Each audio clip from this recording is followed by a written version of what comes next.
نحمدہ و نصلی علی رسول النبی الامی الکریم وعلی آلہ الطیبین الطاہرین المعصومین۔ ناظرین، جیسا کہ آپ کو معلوم ہے کہ ہم اسلام کی مقتدر شخصیات کا تذکرہ کر رہے ہیں، اور اس وقت جس ہستی کا ہم تذکرہ کر رہے ہیں آپ ہیں حضرت جعفر طیار رضی اللہ تعالیٰ عنہ وعلیہ السلام۔ تو اس کی دو قسطیں ہم جاری کر چکے ہیں، تو آج تیسری قسط ہے۔ ہم نے 23 سوالوں کا جواب دیا تھا، تو آج 24واں سوال ہے کہ جب سفیران بادشاہ سے نامراد ہو گئے جعفر طیار کے پہلے خطبے کے بعد، تو پھر کیا ہوا؟ تو شہر واپس چلے گئے، رات کو وہاں رہے، اور دونوں بڑوں نے منصوبہ بنایا، عمرو بن عاص نے، عبداللہ بن ربیعہ نے، کہ اب کیا کرنا چاہیے، کیا ہم ناکام واپس جائیں گے؟ تو عمرو عاص نے مشورہ دیا کہ ابھی ایک حربہ اور باقی ہے، کہ دربار میں دوبارہ جائیں گے اور پھر بادشاہ سے اپیل کریں گے، اور اس دفعہ بادشاہ کو مذہب کے نام پہ جذباتی کرنے کی کوشش کریں گے۔ تو چنانچہ اگلے دن پھر وہ دربار میں آ گئے اور بادشاہ کے سامنے حاضر ہوئے۔ تو چنانچہ ایک جو نیا منصوبہ تھا اس کے تحت بادشاہ سے کہا کہ بادشاہ سلامت، اب ہم اس لیے حاضر ہوئے ہیں کہ آپ سے درخواست کریں کہ آپ ہمارے کیس پر نظر ثانی کریں۔ تو بادشاہ نے پوچھا آپ کیا ہے، آپ کیا کہنا چاہتے ہیں؟ تو انہوں نے کہا کہ ہم آپ کو یہ بتانا چاہتے ہیں کہ انہوں نے ایک عجیب و غریب مذہب بنایا ہے، اور جس میں وہ آپ کے عیسیٰ علیہ السلام کو بھی اچھے لفظوں میں یاد نہیں کرتے، اور جس کتاب کا وہ دعویٰ کرتے ہیں تو اس میں بھی عیسیٰ علیہ السلام کے بارے میں عجیب و غریب باتیں کہی گئی ہیں۔ تو ہم چاہتے ہیں کہ آپ ان کو بلائیں اور ان سے سنیں کہ وہ عیسیٰ علیہ السلام کے بارے میں کیا عقیدہ رکھتے ہیں۔ اور وہ کیونکہ کافر تھے، وہ تو نہیں جانتے تھے کہ مسلمانوں کا عقیدہ عیسیٰ علیہ السلام کے بارے میں کیا ہے اور عیسائیوں کا کیا ہے، اور اس میں کتنی مواصلت ہے اور کتنا فرق ہے۔ بس وہ اتنا جانتے تھے کہ یہ نیا مذہب ہے، تو عیسیٰ علیہ السلام کے بارے میں بھی کوئی نئی بات ہوگی، یقیناً بادشاہ اس سے غصے میں آ جائے گا، اور کیونکہ مذہب کا غصہ بڑا غصہ ہوتا ہے تو ہمارا کام بن جائے گا۔ تو چنانچہ بادشاہ کے دل میں ان کی بات اثر کر گئی، اور وہ اس طرح سے اپنے مقصد میں کامیاب ہو گئے۔ تو پھر کیا ہوا؟ تو پھر یہ ہوا کہ بادشاہ نے دوبارہ دربار لگایا، اسی طرح سے وزراء کو بلایا، اسی طرح سے درباریوں کو بلایا، اور پھر مسلمانوں کو بھی بلایا، سامنے کھڑا کیا اور پوچھا کہ آپ کا حضرت عیسیٰ علیہ السلام کے بارے میں کیا عقیدہ ہے؟ تو حضرت جعفر طیار پھر آگے بڑھے اور آپ نے فرمایا کہ ہمارا عقیدہ وہی ہے جو اللہ نے ہمارے نبی کو بتایا ہے، اور قرآن شریف میں بھی آیا ہے، اور نبی صلی اللہ علیہ وسلم نے ہمیں بتایا ہے، تو ہمارا اس کے علاوہ کوئی عقیدہ نہیں ہے۔ تو بادشاہ نے کہا کہ وہی میں سننا چاہتا ہوں کہ آپ کے قرآن میں ہمارے عیسیٰ علیہ السلام کے بارے میں کیا لکھا ہوا ہے۔ تو اب جعفر طیار رضی اللہ تعالیٰ عنہ نے یہاں دوسرا خطبہ جاری کیا، اور وہ خطبہ کیا تھا؟ وہ قرآن شریف کی ابتدائی 40 آیات تھیں، سورۃ مریم کی آیات تھیں، تو وہ جعفر طیار نے سنائی اور اس طرح سے دوسرا خطبہ جاری کیا۔ تو کیونکہ یہ قرآن کا معاملہ ہے، تو میں چاہتا ہوں کہ اس کو حرف بحرف ترجمے کے ساتھ پڑھوں تاکہ کوئی مسٹیک نہ ہو جائے، اور یہ قرآن کا معاملہ ہے تو گناہ سے ڈرتے ہیں، اللہ معاف کرے۔ آپ نے فرمایا، اے بادشاہ، ہمارا قرآن حضرت عیسیٰ اور مریم کے بارے میں جو کہتا ہے آپ غور سے سنیے۔ پھر آپ نے سورۃ مریم کی ابتدائی آیات تلاوت کی۔ بسم اللہ الرحمن الرحیم۔ تمہارے پروردگار کی خاص مہربانی کا ذکر ہے، اور اس سے پہلی آیت جو ہے وہ ہے قاف ہا یا عین صاد۔ پھر دوسری آیت سے شروع کیا، تمہارے پروردگار کی خاص مہربانی کا ذکر ہے جو اس نے اپنے بندے زکریا سے کی تھی، جب زکریا نے اپنے آپ کو دھیمی آواز سے پکارا، جب زکریا نے اپنے رب کو دھیمی آواز سے پکارا اور عرض کی، اے میرے پروردگار، میری ہڈیاں کمزور ہو گئی ہیں اور سر ہے کہ بڑھاپے کی آگ سے بھڑک اٹھا ہے، یعنی سفید ہو گیا ہے۔ اے میرے پروردگار، میں تیری بارگاہ میں دعا کر کے کبھی محروم نہیں رہا، اور میں اپنے مرنے کے بعد اپنے وارثوں سے سہما جاتا ہوں کہ مبادہ دین کو برباد نہ کریں۔ اور میری بیوی، جس قرآن شریف سے میں یہ ترجمہ پیش کر رہا ہوں تو اس میں آپ کی بیوی کا نام بریکٹ میں ام کلثوم لکھا ہے، بنت عمران بانجھ ہے، بس تو مجھ کو اپنی بارگاہ سے ایک جانشین فرزند عطا فرما جو میری اور یعقوب کی نسل کی میراث کا مالک ہو، اور اے میرے مالک، اس کو اپنا پسندیدہ بنا۔ خدا نے فرمایا، اے زکریا، ہم تم کو ایک لڑکے کی خوشخبری دیتے ہیں جس کا نام یحییٰ ہوگا۔ ہم نے اس سے پہلے اس نام کا کوئی بچہ پیدا نہیں کیا۔ زکریا نے کہا، یا الہی، مجھے بچہ کیسے ہوگا، اور حالت یہ ہے کہ میری بیوی بانجھ ہے اور میں خود حد سے زیادہ بڑھاپے کو پہنچ گیا ہوں۔ خدا نے فرمایا، ایسا ہی ہوگا، تمہارا پروردگار فرماتا ہے کہ یہ بات ہم پر کچھ دشوار نہیں ہے، آسان ہے، اور تم خیال کرو کہ تمہیں اس سے پہلے پیدا کیا حالانکہ تم کچھ بھی نہیں تھے۔ زکریا نے عرض کی، یا الہی، میرے لیے کوئی علامت مقرر کر دے۔ حکم ہوا، تمہاری پہچان یہ ہے کہ تم 3 دن رات برابر کسی سے کلام نہیں کر سکو گے۔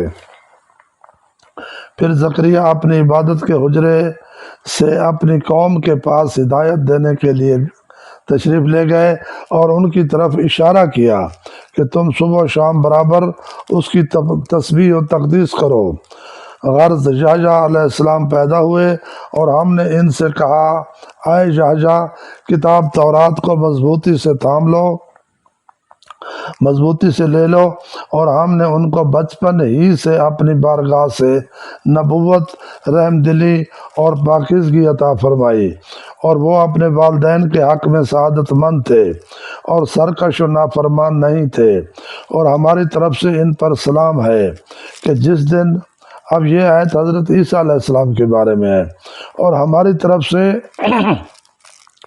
ان پر سلام ہے کہ جس دن وہ یعنی عیسیٰ علیہ السلام پیدا ہوئے اور جس دن مریں گے اور جس دن دوبارہ زندہ اٹھا کھڑے کیے جائیں گے۔ اور اے رسول، مریم کا بھی تذکرہ کرو کہ جب وہ اپنے لوگوں سے الگ ہو کر مشرق والے مکان میں غسل کے واسطے جا بیٹھی، پھر اس نے ان لوگوں کے سامنے پردہ کر لیا تو ہم نے اپنی روح جبرائیل کو ان کی طرف بھیجا، تو وہ اچھے خاصے آدمی کی صورت بن کر ان کے سامنے آ کھڑے ہوئے، تو وہ اس کو دیکھ کر گھبرائیں اور کہنے لگیں، اگر تو پرہیزگار ہے تو میں تجھ سے خدا کی پناہ مانگتی ہوں، میرے پاس سے ہٹ جا۔ جبرائیل نے کہا، میں تو صاف تمہارے پروردگار کی طرف سے پیغامبر فرشتہ بن کر آیا ہوں تاکہ تم کو پاک و پاکیزہ لڑکا عطا کروں۔ مریم نے کہا کہ مجھے لڑکا کیسے ہو سکتا ہے حالانکہ کسی مرد نے مجھے چھوا تک نہیں اور نہ میں بدکار ہوں۔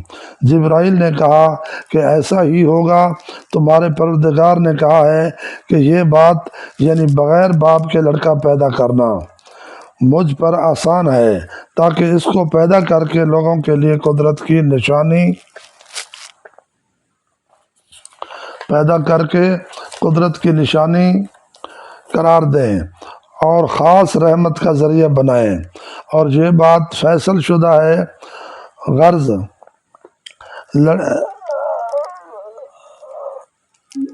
ساتھ وہ لڑکے کے ساتھ وہ آپ ہی آپ حاملہ ہو گئیں۔ پھر ان کی وجہ سے لوگوں سے الگ ایک دور کے مکان میں چلی گئیں۔ پھر جب بچہ جننے کا وقت آیا تو درد سے انہیں ایک کھجور کے سوکھے تنے یعنی درخت کی ٹہنی کے پاس لے گیا، اور بے کسی میں شرم سے کہنے لگی، کاش میں اس سے پہلے مر گئی ہوتی اور ناپید ہو کر بالکل بھولی بصری ہو جاتی۔ تب جبرائیل نے مریم کے بائیں طرف سے آواز دی کہ تم کڑھو نہیں، دیکھو تو تمہارے پروردگار نے تمہارے قریب ہی نیچے ایک چشمہ جاری کر دیا ہے، اور خرمے کی جڑ پکڑ کر اپنی طرف ہلاؤ تو پکے پکے تازہ خرمے جھڑ پڑیں گے۔ پھر شوق سے خرمے کھاؤ اور چشمہ کا پانی پیو اور لڑکے سے اپنی آنکھیں ٹھنڈی کرو۔ پھر اگر کسی آدمی کو دیکھو اور وہ تم سے کچھ پوچھے تو تم اشارے سے کہہ دینا کہ میں نے خدا کے واسطے روزہ کی نظر کی ہے۔ اس زمانے میں چپ کا روزہ بھی ہوتا تھا۔ روزہ کی نظر کی تھی، اور میں آج ہرگز کسی سے کلام نہیں کروں گی، بات نہیں کر سکتی۔ پھر مریم اس لڑکے کو لیے ہوئے اپنی قوم کی طرف آئیں۔ وہ لوگ ان کو دیکھ کر کہنے لگے، اے مریم، تم نے تو یقیناً ایک بہت برا کام کیا ہے۔ اے ہارون کی بیٹی، نہ تو تیرا باپ ہی برا آدمی تھا اور نہ تیری ماں ہی بدکار تھی، یہ تو نے کیا کیا؟ تو مریم نے اس لڑکے کی طرف اشارہ کیا، یعنی عیسیٰ علیہ السلام کی طرف، گود کی طرف اشارہ کیا جن میں اٹھایا ہوا تھا، کہ جو کچھ پوچھنا ہے اس سے پوچھ لو۔ تو وہ لوگ کہنے لگے، بھلا ہم گود کے بچے سے کیسے بات کریں؟ اس پر وہ بچہ قدرت خدا سے بول اٹھا، میں بے شک خدا کا بندہ ہوں، مجھ کو اس نے کتاب انجیل عطا فرمائی ہے اور مجھ کو نبی بنایا ہے، اور میں چاہے کہیں بھی رہوں مجھ کو مبارک بنایا ہے، اور مجھ کو جب تک زندہ رہوں نماز پڑھنے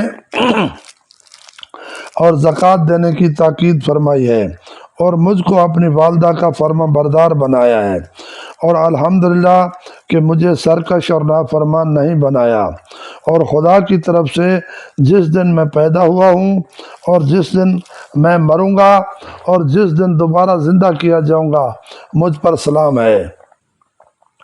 یہ ہے مریم کے بیٹے عیسیٰ علیہ السلام کا سچا قصہ، جس میں لوگ خواہ مخواہ شک کرتے ہیں۔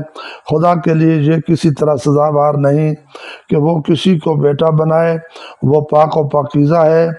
جب وہ کسی کام کرنے کا ٹھان لیتا ہے یا ارادہ کر لیتا ہے تو بس اس کو کہتا ہے کہ ہو جا، تو وہ ہو جاتا ہے،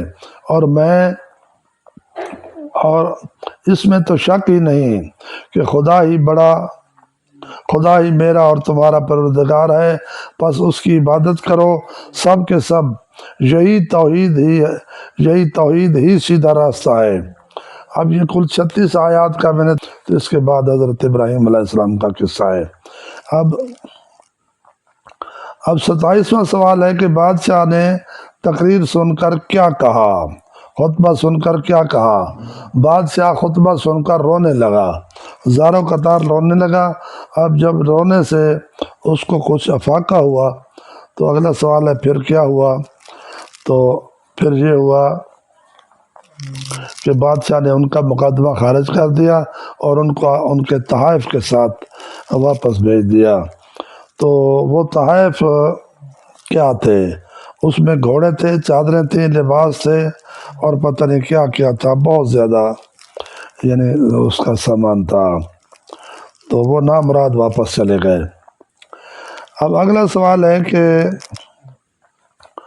آپ کے وہاں بچے بھی پیدا ہوئے؟ جی ہاں، آپ اپنی بیگم کے ساتھ ہی ہجرت پہ گئے تھے، اور آپ کی بیوی کا نام حضرت اسماء بنت عمیس تھا۔ یہ کیونکہ عربی اور اردو میں تلفظ میں تھوڑا سا فرق ہوتا ہے، تو بہت سے نام ایسے ہوتے ہیں جس کو اردو میں زبر کے ساتھ اور عربی میں پیش کے ساتھ بولا جاتا ہے، تو ہم اسماء بنت عمیس کہتے ہیں، اور عربی میں اس کو اسماء بنت امیس کہتے ہیں۔ تو یہ بیوی تھی، ان سے 3 بیٹے پیدا ہوئے۔ سب سے بڑے بیٹے کا نام عبداللہ رکھا گیا، اور پھر عون، دوسرے بیٹے کا نام عون رکھا گیا، اور تیسرے کا نام محمد۔ تو ایک تاریخ تو یہ کہتی ہے کہ 3 بیٹے پیدا ہوئے، اور دوسری تاریخوں میں یہ بھی ہے کہ 6 بیٹے پیدا ہوئے، ان کے بھی نام ہیں، اور اس طرح اور بیویوں کے بھی نام ہیں، لیکن یہ مصدقہ نہیں ہے، کیونکہ ہجرت سے واپسی کے بعد تو آپ بہت جلدی شہید ہو گئے تھے، تو آپ کی نہ کوئی مدینے میں شادی کا تذکرہ ہے نہ یہاں ہے۔ تو بادشاہ نے اپنے بیٹے کا نام کیا رکھا؟ حضرت عبداللہ کے چند دن بعد بادشاہ کا بیٹا پیدا ہوا، تو اس کا نام بھی بادشاہ نے عبداللہ ہی رکھا، یہ متاثر ہو کے۔ تو اسلام اور مسلمانوں اور نبی صلی اللہ علیہ وسلم کے پیغام اور جعفر طیار کی تقریر اس سے متاثر ہو گئے۔ لیکن نجاشی کا ایک بیٹا پہلے تھا، یہ بات میں یہاں بتا دیتا ہوں ضمناً۔ نجاشی کے پہلے بیٹے کا نام تھا نصر، اور اس نے پھر شادی کی تھی، اس کے بھی بچہ تھا آگے، اس کا نام تھا نیزر۔ تو یہ نصر ابن نیزر تھا۔ تو ان کی میں ایک شارٹ ویڈیو بناؤں گا، یہ بہت کم لوگ ان کے بارے میں جانتے ہیں۔ یہ نصر ابن نیزر نبی صلی اللہ علیہ وسلم کے صحابی تھے، اور میں ان کے بارے میں آپ کو بعد میں بتاؤں گا۔ تو نجاشی نے سارے طائف واپس کر دی اور وہ چلے گئے۔ اس کے بعد یہ ہے کہ جو باقی مسلمان تھے وہ آہستہ آہستہ واپس جانے لگے۔ تو اس طرح سے حضرت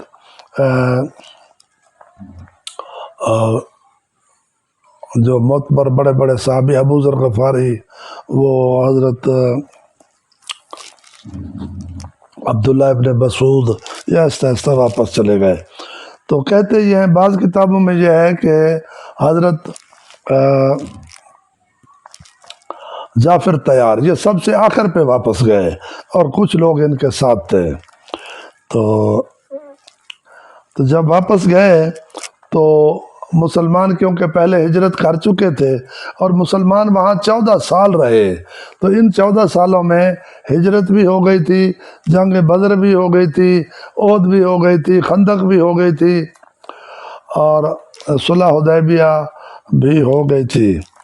تو یہ سارا کچھ ہونے کے بعد یہ ان دنوں میں واپس گئے جب جنگ خیبر ہو رہی تھی۔ تو یہ وہاں سیدھا مدینہ پہنچے۔ تو وہ میں پہلی قسط میں بتا چکا ہوں، جب مدینہ پہنچے تو ان کو پتہ چلا کہ مسلمان خیبر جنگ کی طرف گئے ہوئے ہیں، تو یہ خیبر کی طرف چل پڑے۔ اور وہاں کیا ہوا تو کچھ تذکرہ پہلی قسط میں ہو چکا ہے۔ اب یہاں مختصر ایک سوال یہ ہے کہ حضور صلی اللہ علیہ وسلم نے جب ان کو آتے دیکھا تو حضور ایک جگہ تشریف فرما تھے، تو حضور 15-16 قدم چل کے، کچھ صحابہ کرام منع بھی کرتے رہے کہ آپ تھکے ہوئے ہیں، لیکن حضور چل کے گئے اور حضرت جعفر طیار کو جا کے گلے لگایا۔ اب اگلا سوال ہے 34واں کہ حضور کی خوشی کا عالم کیا تھا؟ اب حضور کی خوشی دیدنی تھی، دیکھنے والی تھی، اور صحابہ کرام بھی بڑے اس خوشی سے متاثر ہو رہے تھے۔ تو حضور صلی اللہ علیہ وسلم نے کہتے ہیں کہ دائیں بغل میں جعفر کو پکڑ لیا اور دبا دیا، اور بائیں بغل میں حضرت علی کو دبا دیا، کیونکہ حضرت علی فاتح خیبر تھے اور حضرت جعفر فاتح حبشہ تھے۔ تو حضور بار بار کہہ رہے تھے، یہ میں پہلی قسط میں بھی بتا چکا ہوں کہ مجھے یہ سمجھ نہیں آتی کہ میں کس کی خوشی زیادہ کروں، جعفر کے آنے کی خوشی زیادہ کروں یا خیبر کے فتح ہونے کی خوشی زیادہ کروں۔ تو پھر دونوں بھائیوں کو دونوں بازوں سے اپنے سینے کے ساتھ دائیں اور بائیں دبا کے لگا دیا، اور پھر آپ کا منہ اس طرح سے چوما کہ دونوں آنکھوں کے درمیان چوما، اور کہا کہ یہ اللہ کا شکر ہے کہ اللہ نے مجھے دو خوشیاں ایک ساتھ عطا کی ہیں۔ تو یہ 35واں سوال بھی یہی ہے کہ حضور کی کوئی اس سلسلے میں حدیث بھی ہے؟ یہ بالکل یہی حدیث ہے جو میں نے عرض کیا ہے، پتہ نہیں مجھے خیبر کی خوشی زیادہ ہے یا جعفر کی۔ تو اب اگلا سوال یہ ہے کہ جب آپ واپس تشریف لائے تو آتے ہی آپ کو جنگ موتا کی طرف بھیج دیا گیا۔ تو جنگ موتا کا حوال بہت لمبا ہے، اور جو کچھ بیان کیا جاتا ہے تاریخوں میں اور جو آپ کو بتایا جاتا ہے وہ بالکل ہی تقریباً غلط ہے، لیکن میں بھی احتراماً وہ نہیں بتانا چاہتا، اس کی بہت سی باتیں۔ تو کیونکہ وہ ہر بندہ پھر سچ کو بھی برداشت نہیں کر سکتا۔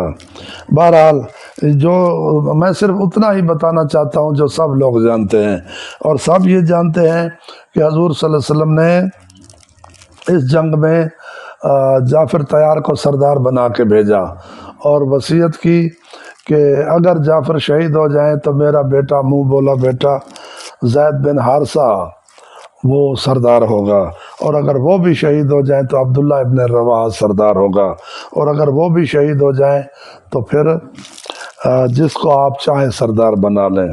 تو یہاں بہت تلخ باتیں ہیں جو میں چھوڑنا چاہتا ہوں۔ تو جس طرح حضور صلی اللہ علیہ وسلم نے فرمایا اسی طرح تینوں شہید ہوئے، اور پھر تینوں نے باری باری علم اٹھا لیا، اور جب تینوں شہید ہو گئے، کچھ علماء یہ کہتے ہیں کہ ان تین کے علاوہ کوئی شہید نہیں ہوا، اور کچھ کہتے ہیں کہ کل 10 بندے شہید ہوئے، اور جس وقت حضرت جعفر طیار شہید ہوئے وہ 10ویں تھے، یعنی 9 بندے ان سے پہلے شہید ہو چکے تھے۔ بہرحال واللہ اعلم بالصواب۔ تو